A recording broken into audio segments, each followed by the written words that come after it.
मुल्क के लिए उसकी सिक्योरिटी या पब्लिक ऑर्डर को बरकरार रखना बेहद जरूरी होता है। भारत में भी मुल्क की सालमियत को कायम रखने के लिए कई कानून बनाए गए। इनमें पीडीए, एफस्पा, एनएसए, टाडा, पोटा वगैरह का नाम आपने सुना ही होगा। आज की पेशकश में हम बात करेंगे उस कानून की जिसका नाम सबसे ज्यादा जिक्र में आता है और पिछले कुछ वर्षों में इसके मामलों में इजाफा भी हुआ है, और वो है अनलॉफुल एक्टिविटीज प्रिवेंशन एक्ट यानी यूएपीए। इस कानून को उस वक्त लाया गया था जब एक जानिब भारत चीन के साथ हालात जंग में था और दूसरी जानिब मुल्क की ही एक रियासत में अलग देश बनाने की आवाज उठने लगी थी।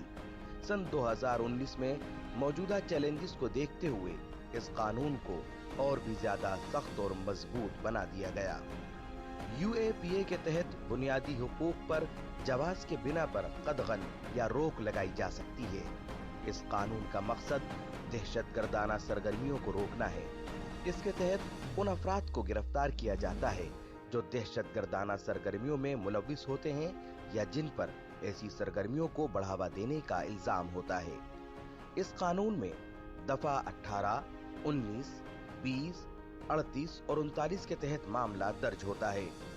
नेशनल इन्वेस्टिगेशन एजेंसी यानी एनआईए इस कानून के तहत कार्रवाई करती है।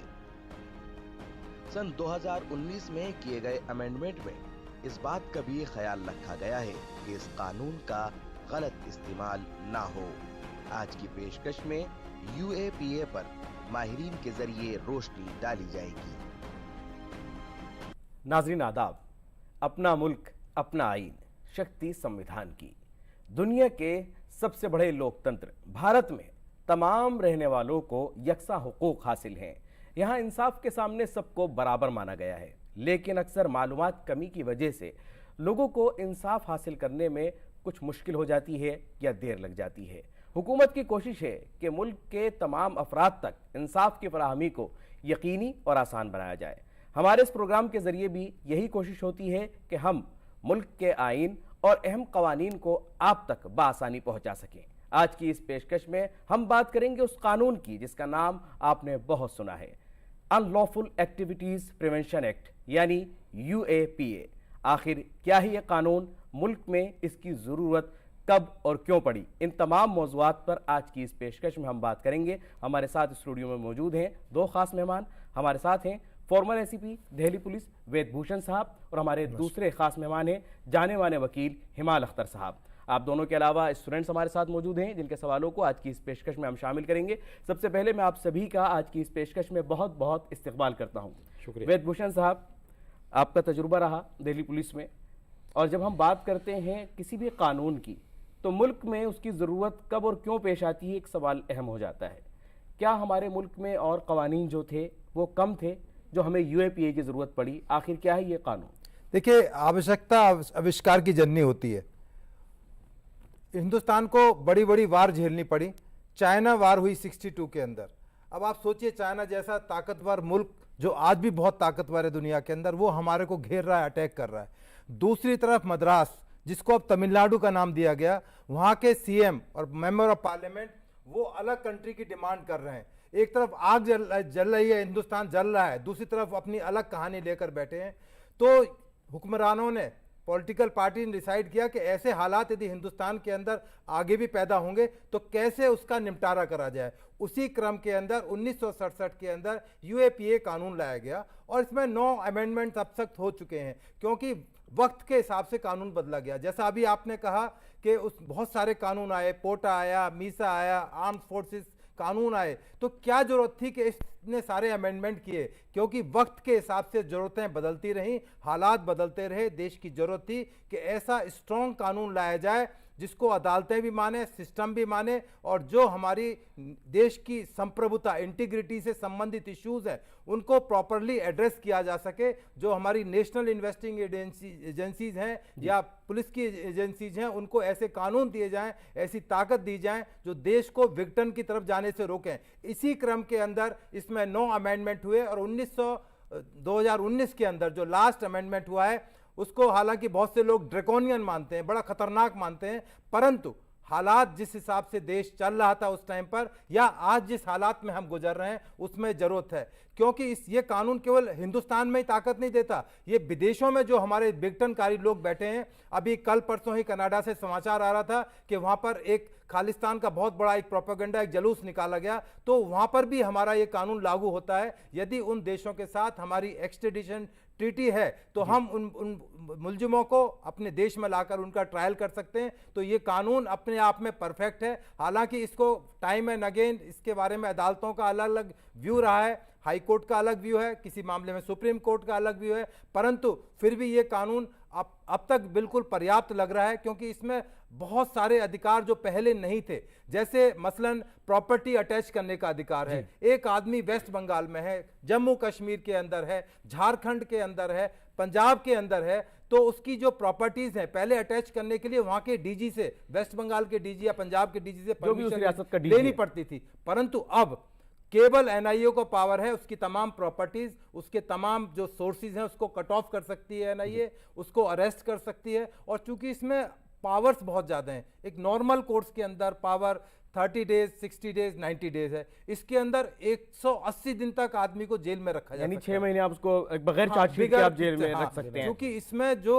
मेन मुद्दा है एफआईआर है, एफआईआर ही अपने आप में एक पर्याप्त सबूत माना जाता है कि ये एफआईआर परफेक्ट है, क्योंकि इसको इंप्लीमेंट करने के लिए पहले एसीपी रैंक के अधिकारी इसको इन्वेस्टिगेट करते थे, परंतु वक्त के हिसाब से चूंकि मुकदमे बहुत बढ़ गए, पहले 800 के करीब मुकदमे थे, आज वो 1100-1200 पहुंच रहे हैं, तो उनके स्टैंडर्ड को डाउन करके इंस्पेक्टर इन्वेस्टिगेशन कर सकता है। परंतु इसमें एक भी डिसीजन इंस्पेक्टर का नहीं होता, डीजी जो हाईएस्ट पोस्ट पर है, आईपीएस ऑफिसर होते हैं, यानी जो हाईएस्ट रैंक ऑफिसर्स हैं, उनसे परमिशन के बाद कोई भी एक भी स्टेप यदि आईओ को लेना है तो बिना परमिशन के, बिना अप्रूवल के वो ले नहीं सकता। तो क्योंकि इसमें किसी की जिंदगी के साथ आप एक खिलवाड़ कर रहे हो, दाव लगा रहे हो, तो ऐसा ना हो कि कोई निर्णय किसी की जिंदगी को नुकसान पहुंचा सके। ये तो बात हुई पावर्स की। अब पावर्स के साथ साथ हम ये भी आते हैं कि आखिर अदालत का एंगल क्या होता है इसके अंदर। हिमाल साहब, अगर हम एक वकील के नजरिए से आपसे पूछना चाहें कि आपका जो तजुर्बा है, कितनी पावर्स हैं इस कानून के तहत, और अगर हम लीगल रेमेडीज की बात करें, जिन लोगों के ऊपर ये मुकदमा लग जाता है, तो उनके लिए लीगल रेमेडीज क्या दी गई? देखिए, जहाँ तक मुल्क की हिफाजत की बात है, उस पर कोई कंप्रोमाइज़ नहीं किया जा सकता और करना भी नहीं चाहिए। वक्तन फ़वक्तन कानून आते रहे हैं, टाडा का कानून आया, मीसा आया, DIR आया, इसी तरह से ये UAPA भी आया है। तो लेजिस्लेचर की जिम्मेदारी होती है कानून बनाना, एग्जीक्यूटिव की जिम्मेदारी होती है उस कानून को लागू करना, और जुडिशरी की जिम्मेदारी होती है कि उस कानून का मिसयूज़ ना हो। 3 पिलर इसलिए इम्पॉर्टेंट होते हैं। हम lawyer group, we are the part of the judicial system, तो हमारी जिम्मेदारी ये है कि उस कानून का मिसयूज़ ना हो। तो मैं ये समझता हूँ कि इसमें पावर पुलिस को बहुत ज़्यादा दे दी गई है। हमें एक बात का भी ध्यान रखना चाहिए कि हमारा सिविलाइज कंट्री है, डेमोक्रेटिक कंट्री है, तो जहाँ ये बात ज़रूरी है कि मुल्क की सरहदों पे कोई कंप्रोमाइज़ नहीं किया जा सकता, उससे ज़्यादा कहीं ये बात इम्पॉर्टेंट है कि एक आम आदमी की लिबर्टी पे भी कंप्रोमाइज़ नहीं करना चाहिए। तो इसमें बहुत सारी पावर पुलिस को दे दी गई है। जैसे आपने जुडिशल एंगल से पूछा, जैसे एक 438 की बेल की पावर है, एंटीसिपेटरी बेल की, कि अगर किसी को अप्रीहेंशन है अरेस्ट का, तो they can approach to the court और एंटीसिपेटरी बेल ले सकते हैं। इसमें उस पावर को ख़त्म कर दिया गया है। जैसा कि अभी ACP साहब ने बताया कि 6 महीने तो आपकी बेल सुनी नहीं जाएगी जी। तो कानून की जहाँ तक बात है, तो कानून की बात तो बिल्कुल ठीक है, कानून बनाना चाहिए, लेकिन उससे बड़ी जिम्मेदारी हम सब लोगों की ये होती है, जुडिशरी की और आम शहरी की, कि उस कानून का मिसयूज़ ना हो। तो 6 महीने तक FIR ही पर सिर्फ एक डॉक्यूमेंट है जिसके ऊपर उसे कस्टडी में रखा जा सकता है, ये उनकी पावर है। हाँ, ये अलग बात है कि कॉन्स्टिट्यूशनल जो कोर्टें हैं, सुप्रीम कोर्ट और हाई कोर्ट, उनकी पावर को कोई कटेल नहीं कर सकता। अगर क्वेश्चन ऑफ लिबर्टी आता है तो वो सुनवाई कर सकते हैं, और वो भी बेल तब दे सकते हैं जबकि इस नतीजे में पहुंच जाएं कि 100% वो FIR झूठी साबित हो सकती है। तो मैं ये समझता हूँ कि चेक एंड बैलेंस की जो जिम्मेदारी है उसको नज़रअंदाज नहीं करना चाहिए। हमें या तो हमारे पास कोई ऐसा सिस्टम हो कि हमारे पास एग्जीक्यूटिव जो हो वो फूल प्रूफ हो, कि 100% ऑनेस्ट है, जो प्रैक्टिकली पॉसिबल नहीं है। तो हमें कानून बनना चाहिए, लेकिन उसका मिसयूज़ ना हो, इस बात की जिम्मेदारी जुडिशरी की और एक आम शहरी की भी होती है। तो उन्होंने एक पुलिस ऑफिसर के हिसाब से जो एसीपी साहब का वर्जन है बिल्कुल ठीक है, लेकिन मेरे हिसाब से जो है वो हमारी एक शहरी की भी जिम्मेदारी होती है कि उस चीज़ को चेक करें, और जुडिशरी की भी जिम्मेदारी होती है कि जो सरकार ने, लेजिस्लेचर ने कानून बना के दिया है उसका एक्सप्लॉइटेशन ना हो, उस पावर का मिसयूज़ ना हो। वेद भूषण साहब, इस मामले में एफआईआर क्या कोई भी देश का नागरिक किसी के खिलाफ करवा सकता है, या एनआईए को खुद आगे आकर के इस मामले में तहकीकात करनी होती है और एफआईआर दर्ज करानी होती है? देखिए, पहले मैं अख्तर साहब की बात से बिल्कुल रजामंद हूँ, बिल्कुल सहमत हूँ, क्योंकि पावर असीम है और उनका एक विवेक पूर्ण तरीके से उनका इस्तेमाल किया जाना चाहिए। अब आपका सवाल है कि जो एफआईआर है, एफआईआर एनआईए का प्रोरोगेटिव है, क्योंकि नेशनल इन्वेस्टिगेटिंग एजेंसीज है, उनको तमाम तरह के अख्तियारात कानून ने दिए हैं कि वो किन मामलों के ऊपर संज्ञान ले, क्योंकि ये इंडिविजुअल मामला नहीं है, क्योंकि बड़े हाई लेवल पर, होम मिनिस्ट्री के लेवल पर या उससे बड़े लेवल पर यह तय होता है कि वह फला आदमी देश के लिए एक खतरा साबित हो सकता है, इसकी इंटीग्रिटी के लिए एक नुकसान पहुंचा सकता है। जैसे मैं अभी थोड़ी देर पहले बच्चों से बात कर रहा था, एक शर्जिल इमाम का केस आया था, वो मामला सुप्रीम कोर्ट तक गया, हाई कोर्ट में भी आया, सुप्रीम कोर्ट में भी आया, सुप्रीम कोर्ट में और भी बहुत सारे मसले। अदालतों का क्या कहना था? अदालतों का कहना यह था कि हाई कोर्ट में, जैसे नताशा एक लड़की थी, जेएनयू की लड़की थी, उनके 2 साथियों को एनआईए ने अरेस्ट कर लिया, वो मामला हाई कोर्ट में गया, हाई कोर्ट ने कहा कि पर्याप्त सबूत नहीं है और उनको बेल दे दी। परंतु जब वो मामला सुप्रीम कोर्ट में गया तो उनका बिल्कुल रुख अलग था, कि उनका विचार ये था कि बेल गलत दी गई है, रिवर्स कर दिया। हाँ, रिवर्स कर दिया। तो ये बड़ी कोर्ट है, उनका अधिकार है, उनका अपना विवेक है, उनकी अपनी सोच है, परंतु जहां तक इन्वेस्टिगेटिंग एजेंसीज है उनके ऊपर ज़्यादा जिम्मेदारी आयद होती है कि किसी भी मामले को हाथ में लेने से पहले प्रॉपर उसकी छानबीन की जाए, उसकी जांच की जाए। परंतु जिस तरह आपने देखा होगा दिल्ली के अंदर सीए एनआरसी के अंदर दंगे हुए, तो कितना नुकसान उठाना पड़ा इस दिल्ली को, इस देश को, पूरा देश जलने की कगार पर था। तो ऐसे हालात में इस कानून की उपयोगिता भी बहुत है, क्योंकि इस तरह के लोगों को लंबे टाइम तक जेल में रखा ही जाना चाहिए। परंतु इसमें यह भी प्रोविजन है कि जो इन्वेस्टिगेटिंग एजेंसीज है, रिव्यू पिटीशन भी उसी को लगेगी। अख्तर साहब मेरी बात से इख्तियारात करेंगे कि जिसको अदालत में जाना चाहिए, रिव्यू पिटीशन में वही लोग बैठे हुए हैं, परंतु इसमें हो सकता है आने वाले टाइम में मतलब जिस एजेंसी ने आपको गिरफ्तार किया है, उसी को आप रिव्यू पिटीशन लगाओगे चाहते हैं तो आपको उसी एजेंसी में लगानी पड़ेगी। तो थोड़ा सा अभी मेरा पर्सनल मामला ये कि उनको ना करके दूसरा कोई एजेंसी हो, चाहे वो अदालत का कोई पार्ट हो, कोई हिस्सा हो, या कोई दूसरा कमीशन हो जिसमें वो तमाम मुद्दे जाएं, वो ये अदालत का कोर्ट का अपना एक, या इसी पर रिएक्शन चाहूंगा हिमाल साहब से। जी, क्या वाकई हिमाल साहब आप भी मानते हैं कि एनआईए के पास ही दरखास्त जाती है और एनआईए ही गिरफ्तार करती है? ये मेरे हिसाब से आज की डेट में तो कानून है, लेकिन ये गलत है। आप क्योंकि हमने जब कॉन्स्टिट्यूशन बनाया था तो उस वक्त में कॉन्स्टिट्यूएंट असेंबली में इस बात को रखा गया था कि तमाम पावर एक जगह इकट्ठी ना हो, और उसका तरीका ये था कि एक को लेजिस्लेचर को कानून बनाने की पावर थी, एग्जीक्यूटिव को इम्प्लीमेंट करने की पावर थी, और जुडिशरी को उसको चेक करने की पावर थी। अब एक ही आदमी को आपने पुलिस को पावर दे दी उसे बनाने की, रिव्यू बनाने की भी आपने पावर उसी को दे दी। तो हमारे साथ जिन शहरियों के लिए हम समाज की सॉवरेनिटी को मेंटेन करना चाहते हैं, अगर उनकी लिबर्टी से हमने कंप्रोमाइज़ कर लिया तो मैं नहीं समझता कि कानून उस मामले में कामयाब हुआ। तो आप क्या चाहते हैं? एक लेयर सिस्टम होना चाहिए इसके अंदर? सिस्टम, एक चेक एंड बैलेंस बहुत ज़रूरी है। मैं मतलब इस तरह के, जहां मैंने पहला जुमला, मेरी शुरुआत यहां से थी कि मुल्क की हिफाजत के लिए कोई कंप्रोमाइज़ नहीं किया जा सकता, उसकी सरहद से किसी को खेलने नहीं दिया जाएगा, ये तो तय है। लेकिन एट द सेम टाइम एक शहरी की लिबर्टी का हम पूरा ध्यान रखें, ये भी एक सिविलाइज स्टेट की जिम्मेदारी है। तो हमें कानून में ये भी ध्यान रखना चाहिए कि जो कानून बना है क्या इसका मिसयूज़ हो रहा है, या इसका अगर मिसयूज़ हो रहा है तो इसको कैसे रोका जा सकता है। ये हमारी सबकी जिम्मेदारी है। कहते हैं ना, मैं ही थानेदार, मैं ही मुवक्किल और मैं ही अदालत, फिर कैसे होगा? कहीं ना कहीं तो थोड़ा बहुत फर्क होना चाहिए। मैं बिल्कुल साहब की बात से रजामंद हूँ कि कहीं ना कहीं इसको कहीं और, इसका स्थान कहीं और होना चाहिए। तो हो सकता है आने वाले टाइम में आपके चैनल के माध्यम से आपके व्यूअर्स है कहीं ना कहीं जो हमारे जो कानून के बनाने वाले जो पार्लियामेंटेरियंस हैं वो इस बात को समझेंगे कि रिव्यू कमेटी कम से कम उसी पुलिस के पास ना जाए। तभी मैंने बोला थानेदार भी मैं, मुवक्किल भी मैं, अदालत भी मैं, थोड़ा सा इसमें चेंज लाने की जरूरत है। हो सकता है आने वाले, चूंकि 9 अमेंडमेंट हुए तो अदालतें भी समझेंगी, अदालतें भी कहेंगी कि आप क्या मजाक है कि आप ही थानेदार बन बैठे हैं, आप ही उसका सुनवाई कर रहे हैं। लेकिन अगर पुलिस और एजेंसी के रोल की बात की जाए तो आपको क्या लगता है कितनी कामयाबी मिली है पुलिस और एजेंसीज को इस कानून के आने के बाद? असाधारण कामयाबी मिली है, असाधारण कामयाबी मिली है।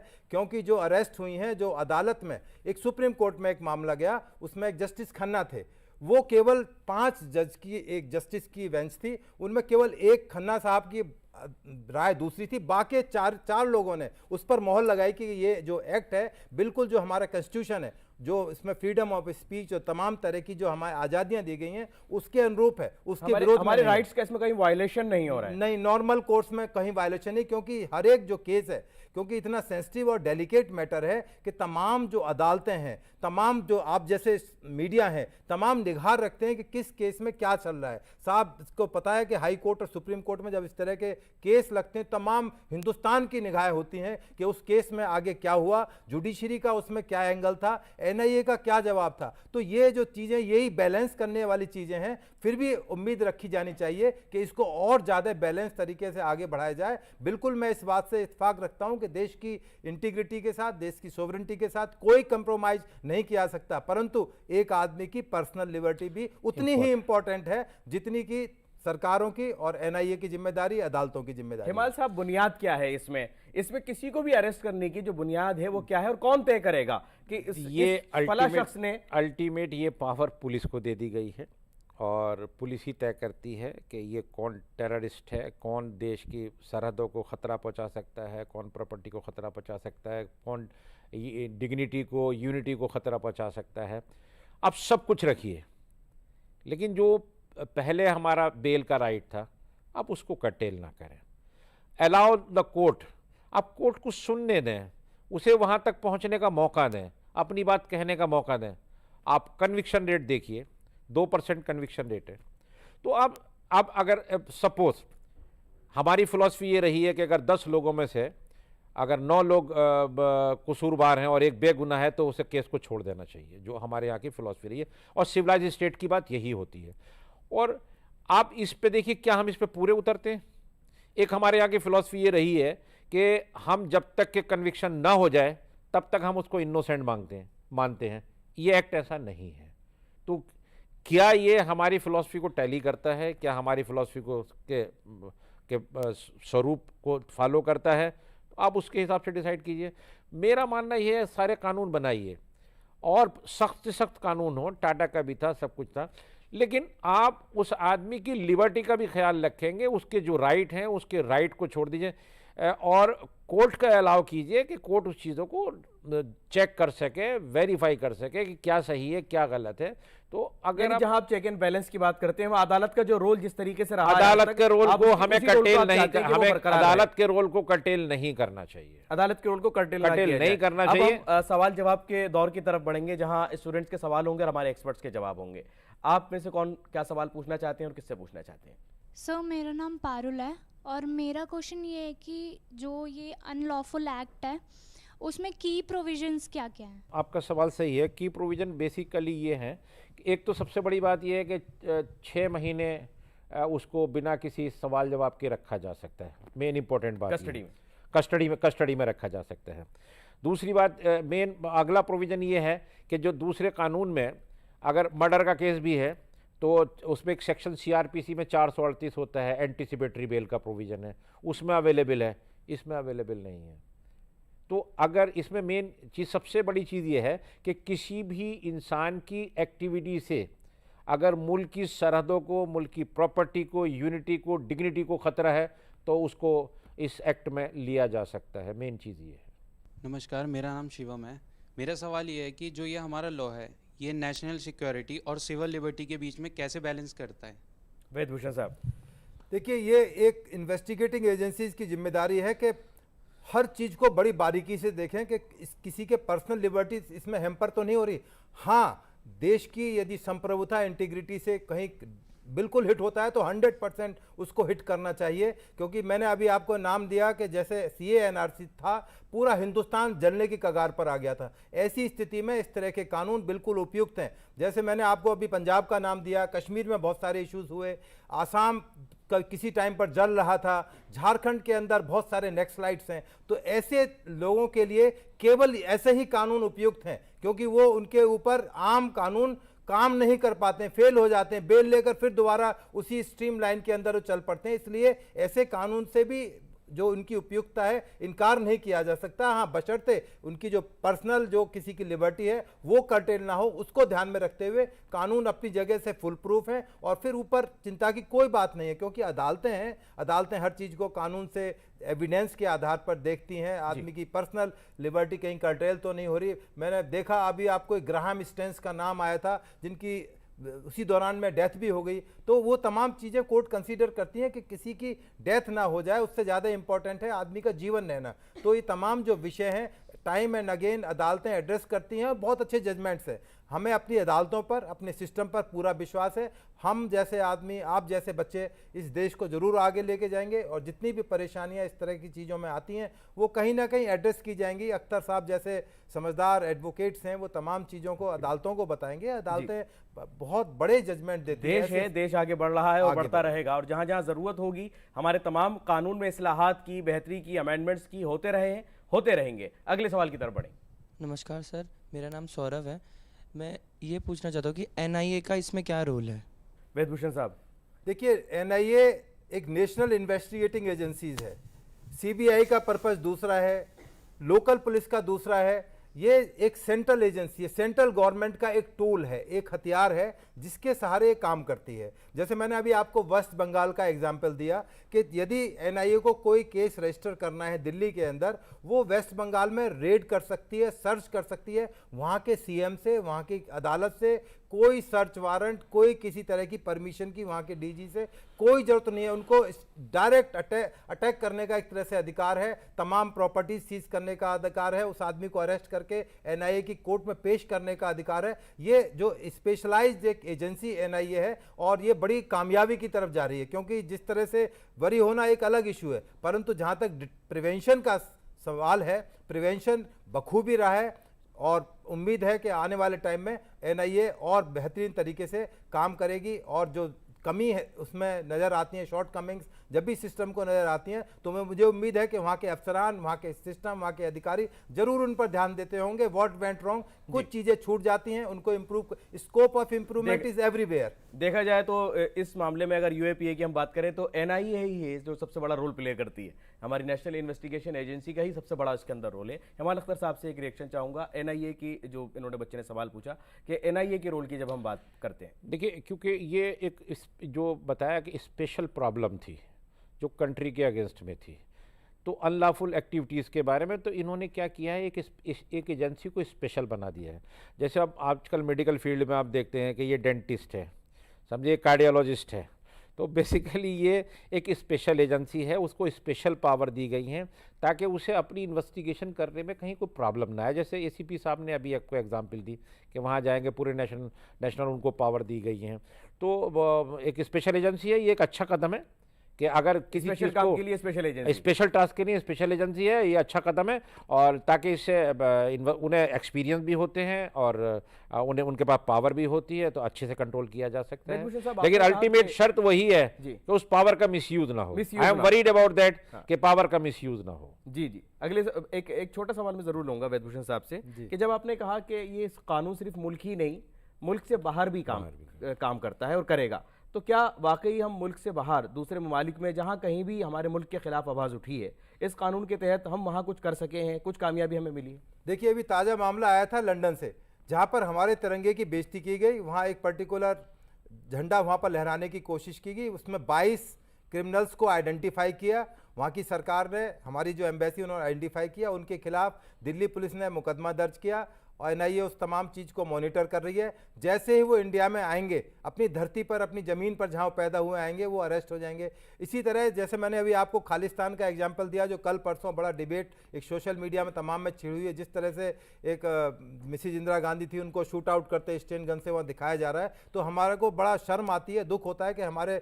बाहर के कंट्रीज में किस तरह से हमारे देश को उसकी इंटीग्रिटी को खराब करने की तस्वीर पेश। इसी तरह ऑस्ट्रेलिया में हुआ, जहां पर हमारे टेम्पल्स के ऊपर जो अटैक हुए, तो जो हमारी जहां नेशनलिटी का मामला आता है, हमारे जो देश के लोग हैं, वहां से जुड़े हुए लोग हैं, यदि वो वहां जाकर देश की इमेज को धूमिल करने की कार्रवाई करेंगे, तो मेरा मानना है उनके खिलाफ इंडिया में जरूर उनके खिलाफ स्टर्न एक्शन होना चाहिए, जिससे कि मैसेज जाए कि इंडिया के खिलाफ यदि विदेश में भी आपने बोला या हमारे देश के खिलाफ कोई आपने कोई प्लानिंग की, कोई कॉन्स्पिरेसी की, तो आपको उसका हिसाब किताब इंडिया में देना पड़ेगा और आप कहीं ना कहीं आप बाध्य होंगे और कहीं ना कहीं आपके खिलाफ कुछ ना कुछ कानून तैयार है और उसके तहत आपके खिलाफ एक्शन लिया जाएगा। इसके लिए आप जरूर तैयार रहें, अगरचे कुछ देश के खिलाफ कोई भी ऐसा कुछ करने की सोचता है। और रही बात तिरंगा या हमारे देश के अपमान करने की, तो कहीं भी कोई कुछ भी करने की कोशिश करे, तिरंगे का, हमारे देश की एकता का, हमारे देश के लोकतंत्र का कहीं कोई अपमान नहीं कर सकता। ये एक नाकाम कोशिश करने की जिन्होंने भी कोशिश की है,